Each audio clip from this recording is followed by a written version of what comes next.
At pagkapanalo naman ng Binibining Pilipinas Cotabato, MJ Lastimosa, ipinagmalaki ng gobernador ng North Cotabato. Narito ang report ni Peng Nalino. Peng?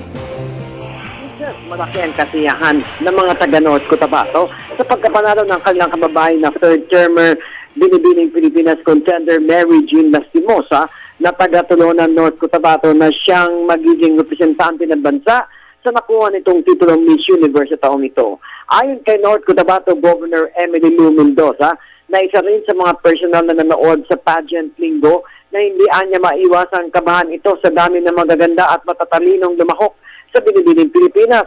Ngunit masayang-masaya ito na nakakuha ng korona si Lastimosa na anya'y alam niya na kayang-kaya nito ang kanyang sinalihang paligsahan.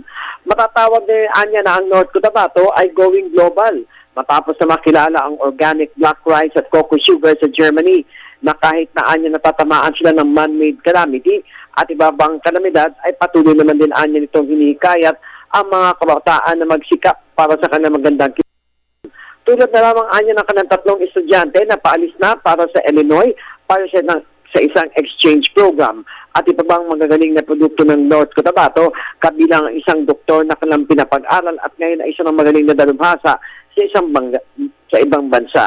Isang magandang ehemplo anya si Lastimosa na naging mutya ng Davao din taong 2008 na galing pa sa isang napakaliblib na lugar sa Tulonan North Cotabato na hindi naging balakid ang layo ng kanyang lugar, ngunit ang mahalaga ay pagsisikap at pagpupursige sa kanyang pangarap at ito anya isang malaking garbo ng probinsya ng North Cotabato.